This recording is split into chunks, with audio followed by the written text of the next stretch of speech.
রসুল আমার ভালোবাসা, রসুল আমার আলো আশা, রসুল আমার প্রেম বিরহের মূল আলোচনা, রসুল আমার ভালোবাসা। আসসালামু আলাইকুম ওয়া রাহমাতুল্লাহি ওয়া বারাকাতুহু। ইন্নাল হামদালিল্লাহ ওয়াস সালাতু ওয়াস সালামু আলা রাসূলিল্লাহ ওয়া বা'দ। প্রিয় দর্শক শ্রোতা, যেখান থেকে আপনারা এই মুহূর্তে দেখছেন আপনাদের প্রিয় অনুষ্ঠান মাহে রমজান উপলক্ষে এনটিভির বিশেষ আয়োজন ফ্রেশ প্যাকেজড ড্রিঙ্কিং ওয়াটার নিবেদিত সিরাতুন নবী সাল্লাল্লাহু আলাইহি ওয়াসাল্লাম, আপনাদেরকে স্বাগত জানাচ্ছি আমি নিজাম বিন মুহিব। আমরা প্রতিদিন আপনারা নিশ্চয়ই জেনে থাকবেন যে রাসূল সাল্লাল্লাহু আলাইহি ওয়াসাল্লামের জীবনের কোনো একটা গুরুত্বপূর্ণ বিষয় নিয়ে আলোচনা করে থাকি। আজকে আমাদের আমন্ত্রণ গ্রহণ করে স্টুডিওতে এসেছেন বাংলাদেশের বিশিষ্ট তাফসিরকারক, আমাদের প্রিয় স্কলার শেখ সাদিকুর রহমান আল আজহারি। আসসালামু আলাইকুম ওয়া রাহমাতুল্লাহি ওয়া বারাকাতুহু। ওয়া আলাইকুম আসসালাম ওয়া রাহমাতুল্লাহি ওয়া বারাকাতুহু। উস্তাদ, আপনাকে স্বাগত জানাচ্ছি আমাদের আজকের এপিসোডে। জাযাকুমুল্লাহু খায়রান। বারাকাল্লাহু ফিক। প্রিয় দর্শক, আজকে আমরা রাসূল সাল্লাল্লাহু আলাইহি ওয়াসাল্লামের জীবনের যেই বিষয়টা নিয়ে আলোচনা করতে চাই, নবীজি সাল্লাল্লাহু আলাইহি ওয়াসাল্লাম অনেকগুলো যুদ্ধে অংশগ্রহণ করেছিলেন। আজকে আমরা উহুদের যুদ্ধ নিয়ে আলোচনা শুনব। শেখ, একদম শুরুতেই আপনার কাছে জানতে চাই, উহুদের যুদ্ধটা মূলত কেন সংঘটিত হয়েছিল? আলহামদুলিল্লাহি রাব্বিল আলামিন ওয়াস সালাতু ওয়াস সালামু আলা আতাম্মানিল আকমালানিল মুতালাজিমান সুম্মা আম্মা বা'দ। উহুদের যুদ্ধটা ছিল 625 খ্রিস্টাব্দে এবং এই যুদ্ধটা মূলত বদরের প্রান্তে কাফেরদের যে শোচনীয় পরাজয় ছিল, এই পরাজয়ের যে লজ্জা, যে ঘৃণা, যে ক্ষোভ তাদের মধ্যে তৈরি হয়েছিল, এটা থেকে আরেকটাবার প্রতিশোধ নেওয়ার জন্য তারা ঘুরে দাঁড়ায় এবং তারা চেয়েছিল যে এবারের আক্রমণটা হবে সমূলে মুসলমানদেরকে মূলোৎপাটন করতে হবে। এবং এই আক্রমণটা তারা এমনভাবে করেছিল, মুসলমানরা কিন্তু বিজয় অর্জন করত, কিন্তু আল্লাহ রাব্বুল আলামিন চেয়েছেন যে একটা বিজয়ের পরে আরও একটা বিজয়, যদি দুইটা বিজয় একত্রে হয়ে যায়, কোনোভাবে মুসলমানের ভিতরে একটা আত্ম অহমিকা চলে আসে কিনা যে আমরা গেলেই বিজয় অর্জন হয়। জি জি, এটা হচ্ছে একটা বিষয়। আরেকটা বিষয় হচ্ছে আল্লাহ রাব্বুল আলামিন চেয়েছেন যে এখানে কিছু শহীদ হবে, যেটা সূরা আলে ইমরানের ভিতরে আল্লাহ তাআলা পরিষ্কার, ওয়ালা তাহিনু ওয়ালা তাহজানু ওয়া আনতুমুল আ'লাউনা ইন কুনতুম মুমিনিন, এখান থেকে নিয়ে লম্বা আয়াতে কারিমা আল্লাহ রাব্বুল আলামিন এই বিষয় নিয়ে আলোচনা করেছেন। মন ভাঙার কোনো কারণ নেই, দুশ্চিন্তায় পড়ার কোনো কারণ নেই। ওয়া আনতুমুল আ'লাউনা, তোমরাই সবচেয়ে সেরা হবে, ইন কুনতুম মুমিনিন, যদি তোমরা মুমিন হতে পারো। তো কাফেরদের টার্গেটটা ছিল, যেহেতু বদরে তারা হেরে গেছে, কোনো একটা ভাবে মুসলমানদেরকে হারাতে হবে। এই জন্যই মূলত উহুদের প্রান্তে এই যুদ্ধটা সংগঠিত হয়েছিল এবং রাসূলুল্লাহ সাল্লাল্লাহু আলাইহি ওয়াসাল্লামের সাহাবায়ে কেরামের অনেকে এই যুদ্ধে শাহাদাত বরণ করেছিলেন। রাসূলের চাচা আমির হামজা রাদিয়াল্লাহু তাআলা আনহু শহীদ হয়ে গিয়েছিলেন এবং এই উহুদের প্রান্তে হানজালা রাদিয়াল্লাহু তাআলা আনহুকে ফেরেশতারা গোসল করিয়েছিলেন। গাসিরুল মালাইকা বলা হয়, ফেরেশতারা ওনাকে গোসল দিয়েছিলেন। অসংখ্য ঘটনা আল্লাহ তাআলা এই উহুদের প্রান্তে ঘটিয়েছিলেন এবং এখান থেকে প্রমাণিত হয় একটা গাছকে জীবিত রাখতে যেভাবে গাছের নিচে পানি ঢালতে হয়, আল্লাহ রাব্বুল আলামিন ইসলামকে জীবিত রাখতে অনেক শহীদদের রক্ত, ত্যাগ, তিতিক্ষা, তামান্নার পরে আল্লাহ রাব্বুল আলামিন ঠিকই দিনকে বিজয়ী করেছেন। এই উহুদের একজন শহীদ সাহাবীর নাম ছিল আব্দুল্লাহ রাদিয়াল্লাহু তাআলা আনহু। আমরা প্রত্যেকেই জানি যে জাবির বিন আব্দুল্লাহ। এই জাবির বিন আব্দুল্লাহ কে? এই উহুদের প্রান্তে তিনি যখন শহীদ হলেন, আব্দুল্লাহ রাদিয়াল্লাহু তাআলা আনহুকে সরাসরি আল্লাহ তাআলা ডেকে বললেন, আব্দুল্লাহ, আমার কাছে তুমি কি চাও? তো আব্দুল্লাহ বললেন, আল্লাহ, আপনার কাছে কিছুই চাই না, 1000 বার আপনি আমার উহুদে পাঠিয়ে দেন, 1000টা বার আমি লড়াই করি, 1000টা বার শহীদ হই, 1000টা বার আপনার কাছে আসি, যেইভাবে এখন আপনি কথা বলতেছেন এইভাবে খালি আপনি আমার সাথে কথা বলবেন, আল্লাহ এটাই চাই। সুবহানাল্লাহ। সঙ্গে সঙ্গে আল্লাহ তাআলা বললেন যে ইন্নাহু কদ কদা, ফয়সালা তো চূড়ান্ত হয়ে গেছে, একবার আসলে কেউ আর যেতে পারে না। তো নবীজির কাছে এই ঘটনা আল্লাহ তাআলা জানালেন জিবরিল আলাইহিস সালামকে পাঠায়া।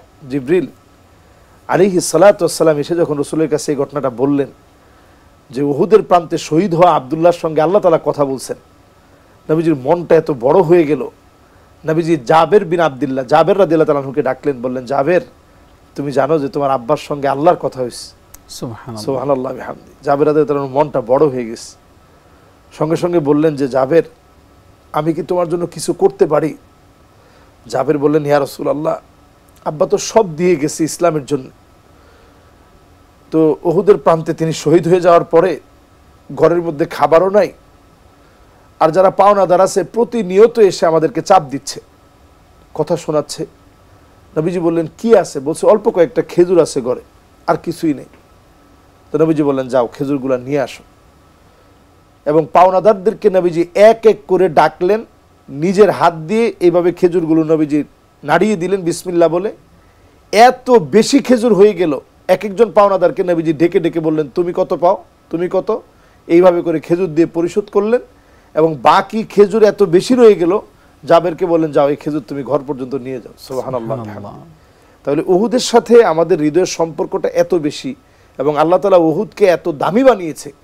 উহুদের প্রান্তে যারা শহীদ হয়েছেন, নবী সাল্লাল্লাহু আলাইহি সাল্লাম ইন্তেকালের 10 দিন পূর্বে, ওই যে একেবারে শেষ অসুস্থ হওয়ার আগ মুহূর্তে, নবীজির একদিন খুব শরীরটা খারাপ লাগতেছে এরকম লাগতেছে। ঠিক সেই মুহূর্তে ওই জানাজা থেকে আসার পথে নবীজি সাল্লাল্লাহু আলাইহি সাল্লাম তিনি উহুদের প্রান্তে চলে গেলেন, এবং সেখানে গিয়ে তিনি বলেন, আসসালামু আলাইকুম দার কওমিন মুমিনিন আতাকুম মা তুআদুন গাদাম মুআজ্জালুন ওয়া ইন্না ইনশাআল্লাহু বিকুম লাহিকুন। উহুদের শহীদরা, অচিরেই তোমাদের সঙ্গে আমরা মিলিত হয়ে যাব, অচিরেই তোমাদের সঙ্গে আমার দেখা হয়ে যাবে, অচিরেই তোমাদের সঙ্গে কথা হবে। আল্লাহর সাথে তোমরা যে ওয়াদাগুলা পেয়েছো, আমি নবীও আল্লাহর ওয়াদাগুলা পাবো। আল্লাহু আকবার। কি চমৎকার করে আপনি বললেন। আমরা জানতে চাই, রাসূল সাল্লাল্লাহু আলাইহি ওয়াসাল্লাম এই যুদ্ধে কি কৌশল গ্রহণ করেছিলেন, এবং উহুদের যুদ্ধের প্রথম সময়টাতে, প্রথম অংশে মুসলমানদের অবস্থা কি ছিল? জাবালে রুমা নামে একটা পাহাড় আছে। এটা আলহামদুলিল্লাহ আমরা যারা গিয়েছি আমরা তো নিশ্চয়ই দেখেছি যে ছোট্ট একটা পাদদেশে, উহুদ প্রান্তের পাদদেশে একটা পাহাড়।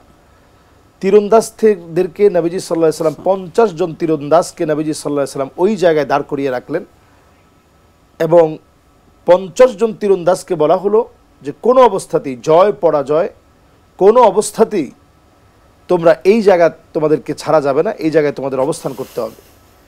তো ওই জায়গায় অবস্থান করতে বললেন, কিন্তু যখনই দেখা গেল যে তারা পরাজিত হচ্ছে, তারা পিছনের দিকে হটে যাচ্ছে, তখনই মুসলমানরা চিন্তা করলো যে গনিমতের মালগুলো, বিভিন্ন সম্পদ, স্বর্ণ অলংকার, বিভিন্ন আসবাবপত্র যেগুলো পড়ে আছে, তো যেহেতু আসলে সেই সময়ের অভাবটা, এটা তো আসলে বলে শেষ করা যাবে না। সাহাবায়ে কেরামের অভাবের দিনগুলো, কষ্টের দিনগুলো তো বলে শেষ করা যায় না। এই যে আমরা রোজার মাস চলছে, আমরা কত রকমের ইফতারি করি, কত রকমের সাহারি করি। একটা খেজুর খেয়ে, বেজোর সংখ্যক খেজুর খেয়ে সারাদিন মসজিদে পড়ে থাকতেন।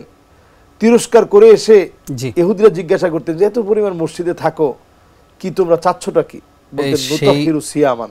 সেই ওনারা চাচ্ছেন কি আমরা জানবো ইনশাআল্লাহ ছোট্ট একটি বিরতির পর।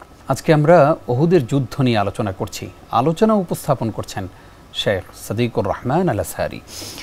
শেখ, আপনি বিরতির পূর্বে বলছিলেন যে মুসলমানরা গনিমতের মাল সংগ্রহ করছিল, তারপরে কি হচ্ছিল?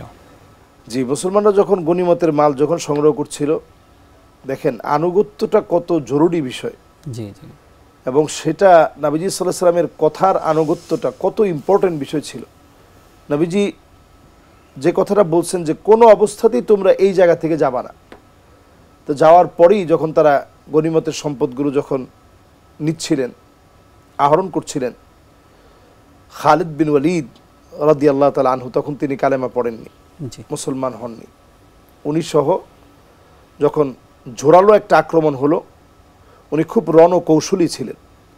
খালিদ বিন ওয়ালিদ রাদিয়াল্লাহু তাআলা আনহু পরবর্তীতে যখন ইসলাম গ্রহণ করেন, আমরা দেখেছি যে ইয়ারমুকের যুদ্ধে সুবহানাল্লাহ 36,000 মুসলমান নিয়ে 2,40,000, সেই সময় সবচেয়ে বড় পরাশক্তি, তাদেরকে পরাভূত করছেন।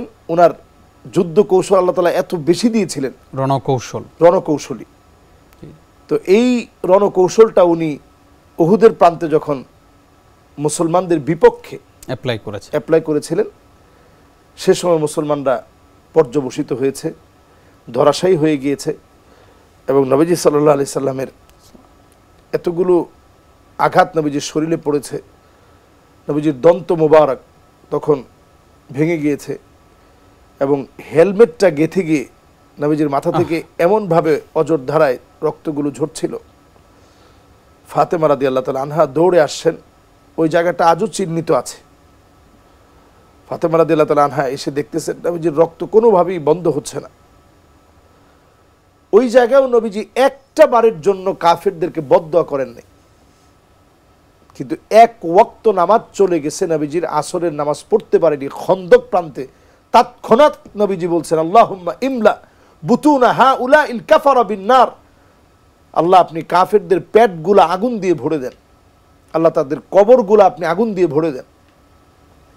তা আল্লাহ তাআলা সাথে সাথে বললেন, নবী উহুদের প্রান্তে আপনার কপাল বেয়ে রক্ত ঝরতেছে, তায়েফের প্রান্তে আপনি জ্ঞান হারায় ফেলছেন, আপনি তো বদদোয়া করেন নাই, আজকে বদদোয়া করছেন। বলছে আল্লাহ এটা আপনার হক, এজন্য আল্লাহ আমি এই বিষয়টাতে কোনো ছাড় নাই। যেহেতু নবীজি আল্লাহর হকের ব্যাপারে সামান্য ছাড় দেন নাই, আল্লাহ তাআলা নবীজির কোনো হকের ব্যাপারে যে সমস্ত ব্লগাররা আল্লাহর নবীর বিরুদ্ধে কোনো লেখা লেখে, অথবা যে সমস্ত নাস্তিকগুলো মুরতাদরা আল্লাহর নবীর বিরুদ্ধে কোনো লেখা লেখে, এ ব্যাপারে কোনো ছাড় নাই। এই দৃষ্টতাপূর্ণ আচরণের সরাসরি বিচার আল্লাহ তাআলা নিজে আল্লাহ তাআলা দিয়ে থাকেন। জি, তো আমরা যেটা বলছিলাম, এই উহুদের প্রান্তে নবীজি সাল্লাল্লাহু আলাইহি সাল্লামের মোবারক মাথার ভিতরে যখন হেলমেটটা গেঁথে যায়, এই হেলমেট গেঁথে যাওয়ার পরে সাহাবায়ে কেরাম সেটা খুলতে গিয়ে সাহাবায়ে কেরামের দাঁত ভেঙে গিয়েছিল। এরপরও একটা বারের জন্য চিন্তা করে নাই যে আমার দাঁত ভেঙে যাচ্ছে। সবাই চিন্তা করছে যে রসুল কখন একটু আরাম পাবে, একটু রসুলের কষ্টটা উপশম হবে, কিভাবে রসুলের কষ্টটা একটু লাঘব করা যাবে। রসুল করিম সাল্লাল্লাহু আলাইহি সাল্লামের এই ক্ষত জায়গার ভিতরে আম্মাজান তখন চাটাই পুড়িয়ে, সেই যুগে চাটাই পুড়িয়ে এই ছাইগুলো নবীজির আঘাতের মধ্যে দিয়েছিলেন। এরপরে নবীজির রক্ত বন্ধ হয়েছিল, এর আগ পর্যন্ত রক্ত ঝরছিল। নবী সাল্লাল্লাহু আলাইহি সাল্লাম জিহাদের ময়দানে সামান্য কখনো পিছপা হননি, তবে শেষ মুহূর্ত পর্যন্ত তিনি দাওয়াত দিয়েছেন শান্তির দিকে আসার জন্য। শেষ মুহূর্ত পর্যন্ত তিনি সংশোধন চেয়েছেন, তিনি মানুষের রক্তপাত চাননি, তিনি যুদ্ধ বিগ্রহ চাননি। যদি চাইতেন আবু সুফিয়ান রাদিয়াল্লাহু তাআলা আনহু, তিনি কিন্তু পরে মুসলিম হয়েছেন, উহুদের যুদ্ধে উনি এত বিরোধিতা করেছেন। অথচ নবীজি সাল্লাল্লাহু আলাইহি সাল্লাম মক্কা বিজয়ের পরে তিনি বলেছিলেন যে কেউ যদি আবু সুফিয়ানের ঘরের চৌকাটের মধ্যে ধরে থাকে ফাহুয়া আমিন, ওই লোকটাও মান আল্লাকা বাবা আবি সুফিয়ান, আবু সুফিয়ানের দরজাও যদি কেউ ধরতে পারে ফাহুয়া আমিন, ওই লোকটা নিরাপদ, তার গায়ে কোনো আঘাত করা যাবে না। চিন্তা করেন যে প্রতিশোধ পরায়ণ না হওয়া। নবীজি তো এটা মনে রাখতে পারতেন যে যাদের কারণে আমার মুবারক কপাল থেকে রক্ত ঝরেছে, হেলমেট গেঁথে গিয়েছে, নবীজি কিন্তু সেই প্রতিশোধ নেননি। আল্লাহু আকবার। প্রতিশোধ পরায়ণ না হওয়ার অনেক গুরুত্বপূর্ণ একটি শিক্ষা আপনি আমাদেরকে উপস্থাপন করলেন। আমরা এবার স্পেসিফিক জানতে চাই, উহুদের যুদ্ধ থেকে আমাদের জন্য আর কি কি শিক্ষা রয়েছে?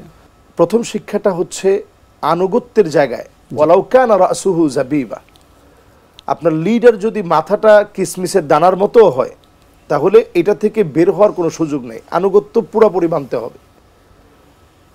2 নাম্বার কথা হচ্ছে যুদ্ধের ময়দানে রণকৌশলকে আত্মস্থ করতে হবে। মানে এমনটা মনে না করা যে আমরা মনে হয় বিজয়ী হয়ে গেছি। চূড়ান্ত বিজয়ী হওয়ার আগে নিজেদেরকে বিজয়ী মনে করার কোনো সুযোগ নেই। 3 নাম্বার এখান থেকে শিক্ষা হচ্ছে, যখন আমার চোখের সামনে কোনো ভাই শহীদ হয়ে যাবে, সেখান থেকে শিক্ষা নেয়া যে আমাকে পিছপা হলে চলবে না, দিন বিজয়ের জন্য দায়িত্বটা আমাকে পালন করতে হবে। বদরের এই প্রান্তে, উহুদের প্রান্তে, প্রত্যেকটা প্রান্তেই সাহাবায়ে কেরাম এই শিক্ষাটা আমাদেরকে শিখিয়েছেন। যে যেখানে শহীদ হয়েছে, পাশের লোকটা ভীত সন্ত্রস্ত হয়নি, ওইখান থেকে যুদ্ধ পরিচালনা করেছে। এই যে উহুদের প্রান্তে এত সাহাবায়ে কেরাম শহীদ হলেন, এরপরেও কিন্তু কেউ হাল ছেড়ে দেয়নি, ডাল হয়ে দাঁড়িয়ে গেছে রসুলের সামনে, জীবন্ত শহীদ হয়ে পরবর্তী তিনি হেঁটেছেন, কিন্তু তিনি কিন্তু পিছপা হননি, ভীত সন্ত্রস্ত হননি। মুসলমান কখনো কাপুরুষ ছিল না। এই যুদ্ধ থেকে এটা শিখতে হবে। কোরআনুল কারীমের সূরা আলে ইমরানে আল্লাহ তাআলা যে শিক্ষাটা দিয়েছেন, ওয়ালা তাহিনু ওয়ালা তাহজানু, তোমরা দুশ্চিন্তায় পড়ে যেও না, ভেঙে পড়ো না, ভেঙে পড়ার সুযোগ নেই। বরং ভেঙে না পড়ার কারণে 10টা বছরের অল্প সময়ের ব্যবধানেই আল্লাহ তাআলা কিন্তু মক্কা বিজয় দিয়েছেন, মুসলমানরা ভেঙে পড়ে নাই। জি এরপরে আরো একটি শিক্ষা হচ্ছে মুসলমানদের এই কথা মনে রাখা, সংখ্যা আধিক্য দিয়ে, যেহেতু বদরের প্রান্তে 1000 জন সাহাবায়ে কেরামদেরকে নিয়ে যখন আসছিলেন, প্রতিমধ্যে মুনাফিকরা চলে গেছে, তারপরেও তো বড় একটা সংখ্যা, জি যেটা উহুদের চাইতে ডাবল বলতে গেলে, ওইখানে 313 জন, এখানে তো ডাবল হয়ে গেছে। এই আধিক্য যেন তোমাদেরকে কোনোভাবেই, সংখ্যা আধিক্য যেন মুসলমানদেরকে কোনোভাবেই হৃদয়কে যেন তৃপ্ত না করে, এটা একটা শিক্ষা এখান থেকে নিতে হবে। আজকের দুনিয়াতেও মুসলমান সংখ্যা আধিক্যের কারণে, অস্ত্রের কোনো আধিক্যের কারণে মুসলমান বিজয় অর্জন করবে না। বিজয় আসবে আল্লাহ রাব্বুল আলামিনের পক্ষ থেকে। একদম ঠিকই বলেছেন উস্তাজ। আরো কিছুক্ষণ শুনতে পারলে খুবই ভালো লাগতো। সময় বলছে আমাদেরকে বিদায় নিতে হবে। আজকেও আপনি কষ্ট করে সময় দিয়েছেন, অনেক গুরুত্বপূর্ণ আলোচনা আজকে আমরা আমাদের দর্শকদের সঙ্গে শেয়ার করতে পেরেছি। কষ্ট করে সময় দেওয়ার জন্য আপনাকে ধন্যবাদ জানাচ্ছি। হাইয়াকুমুল্লাহ, আকরামাকাল্লাহ। প্রিয় দর্শক, এতক্ষণ যারা আমাদের সঙ্গে ছিলেন আপনাদেরকেও ধন্যবাদ জানিয়ে শেষ করছি আজকের আয়োজন। আপনারা দেখছিলেন ফ্রেশ প্যাকেজড ড্রিঙ্কিং ওয়াটার নিবেদিত সিরাতুন নবী সাল্লাল্লাহু আলাইহি ওয়াসাল্লাম।